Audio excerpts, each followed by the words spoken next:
Hi, my name is Will, and I just wanted to do a quick Bible study, or maybe not so quick Bible study with you, of Genesis. I'm reading from the New King James Version, and it says in Genesis 1:1 that in the beginning God created the heavens and the earth was without form and void, and darkness was upon the face of the deep. Now, I wanted to touch upon the first verb ascribed to God in the Bible: created. Now, to me, this is like this shows that it's his first action. It's one of the essential, it's the kind of the essential nature or character of God is that he's a creator, that he's the source of everything that exists, and that humans also reflect this nature deeply, a lot more deeply than any other being in existence on this planet, or any other animal or anything like that. I think it's one of the things that separates us from the animals. This ability, drive, desire, enjoyment of creating and creation.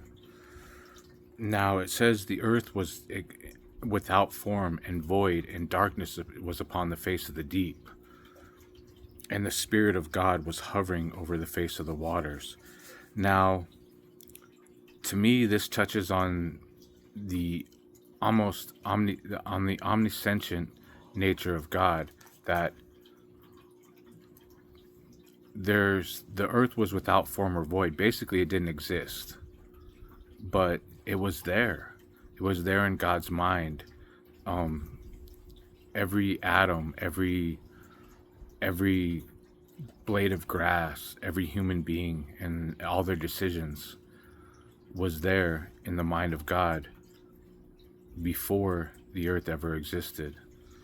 Now, and it says the Spirit of God was hovering over the face of the waters. And then God said, "Let there be light," and there was light. And God saw the light, that it was good, and God divided the light from the darkness. And the darkness, and God called the day light day, and the darkness he called night. So were the evening and morning of the first day. Now, the light, the Hebrew word used for light in this context, is not a physical light. It's a spiritual light. I tend to think of it as the spiritual light of the Holy Spirit hovering over the face of darkness, which symbolizes the absence or opposite of God. It relates a lot to hell, to me, um, and that and that this light was spiritual, and that before any physical thing ever came into existence in the universe, that there was an action in the spirit. And this is how everything around you, every planet, every sun, everything was reflects that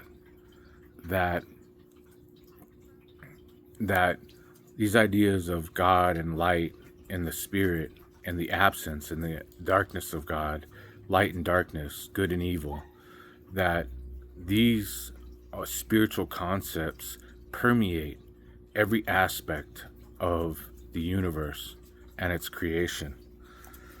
And this was the evening and morning of the first day. Now, then God said, "Let there be a firmament in the midst of the waters, and let it divide the waters from the waters." Thus God made the firmament, and divided the waters which were under the firmament from the waters which were above the firmament, and it was so. And God called the firmament heaven.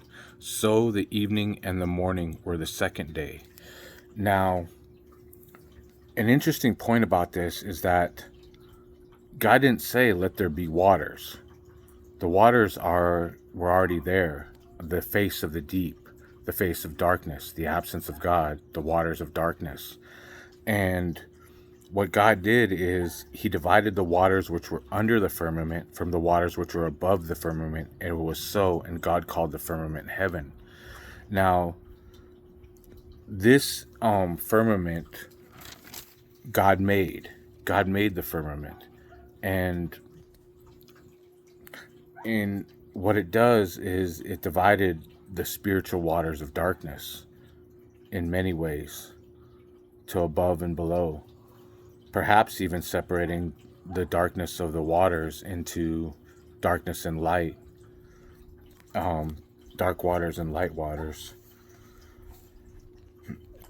And the firmament was heaven, and it's the place of his kingdom, it's like, to me, it represents a physical place of his kingdom.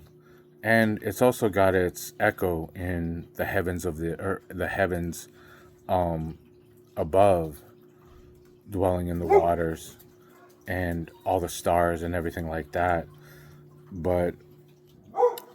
And this so were the evening and morning of the second day. Then God said, let the waters under the heaven be gathered together into one place, and let the dry land appear. And it was so. And God called the dry land earth, and the gathering together of the waters he called seas. And God saw that it was good. So on the third day, God created the earth, and the waters under the heaven. And once again, I think of the reflection of the earth as pertaining to the original waters of the deep in Genesis 1:1, where you have the waters under the earth, which reflect the interaction between good and evil, or the light, the spiritual light, and the absence of God, or the dark waters. And you see this this dynamic in the reflection of earth, and what happens here, and the struggles of light against darkness, good against evil. And you see that spiritual reflection of the first day and the third day when God created the earth. Then God said, let the earth bring forth grass, the herb that yields seed, and the fruit tree that yields fruit according to its kind, whose seed is in itself on the earth, and it was so. Now, some people describe this as a creation myth. I believe it's in a lot of ways that it's a true reflection. But I struggle with this passage here myself, because it says that God brought forth, plants and stuff like that before the creation of the sun, which to me, with the idea of photosynthesis, and that plants need light to, survive. But then in another way, there had to be something on the earth that was the source of all the vegetation that was able to be brought to life with the light of the sun. So I don't know. That one's a little confusing to me right now at this point in time. So were the evening and morning of the third day. Then God said, let there be lights in the firmament of the heaven to divide the day from the night, and let them be for signs and seasons, and for days and years, and let them be for lights in the firmament of the heaven to give light on the earth. And it was so. Then God made two great lights, the greater light to rule the day, and the lesser light to rule the night. He made the stars also. God set them in the firmament of the heaven to give light on the earth, and to rule over the day and over the night, and to divide the light from the darkness. And God saw that it was good. So were the evening and the morning of the fourth day. Now, these lights in the fourth day are actually a word used to represent physical light, which I think also correlates to spiritual light in a lot of different ways, in its nature and how it defines time, and and there's a lot of concepts associated. We generally associate light with goodness, even physical light, with warmth, with comfort, with goodness, and whatnot. Then God said, let the waters abound with an abundance of living creatures, and let birds fly across the earth, across the face of the firmament of the heavens. So God created great sea creatures and every living thing that moves, with which the waters abounded according to their kind, and every winged bird according to its kind. And God saw that it was good. And God blessed them, saying, be fruitful and multiply, and fill the waters in the seas, and the birds multiply on the earth. So were the evening and morning were the fifth day. Now this actually agrees with science, saying that all life actually was started in the sea, and then moved to the birds, and that I think these were the original creatures on the earth, were the birds and the fish of the sea and the sea creatures. Now, and then God said, let the earth bring forth the living creature according to its kind, cattle and creeping thing and beast of the earth, each according to its kind. And it was so. And God made the beast of the earth according to its kind, cattle according to its kind, and everything that creeps on the earth according to its kind. And God saw that it was good. Now we're still in the fifth day. I think, now we're in the sixth day, and this aligns with science in a lot of ways, where mammals I think are one of the later creations, or the creatures of the land were the later creations. Then God said, let us make man in our image, according to our likeness. Let them have dominion over the fish of the sea, over the birds of the air, over the cattle, over all the earth, and over every creeping thing that creeps on the earth. So God created man in his own image. In the image of God he created them. Male and female he created them. Then God blessed them, and God said to them, be fruitful and multiply, fill the earth and subdue it, have dominion over the fish of the sea, over the birds of the air, and over every living thing that moves on the earth. Now, I'm in agreement with that mankind is the dominant, species on this planet, that he does have dominion over the fish. We hunt we even hunt the sea creatures, the whales of the deep, and we use the cattle of the earth to plow our fields and whatnot. We hunt birds for food. Then God said, see, I have given you every herb that yields seed, which is on the face of all the earth, and every tree whose fruit yields seed.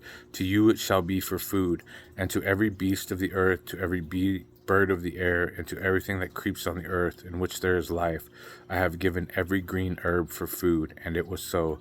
Then God saw everything that he had made, and indeed it was very good. So the evening and morning were the sixth day. Now, I just wanted to touch on a couple points that God is separate and different from animals. Now, I know that evolution, the theory of evolution, is taught in schools and pretty much widely accepted around the world as fact, but I see something different in the nature of man. And that when God talks about man being created in his image and his likeness, I see that mankind can and does reflect a higher nature, a divine nature that you don't find in the animals, in the animal kingdom. I also think that there's dangerous moral implications to ascribing humankind to being just a highly evolved animal.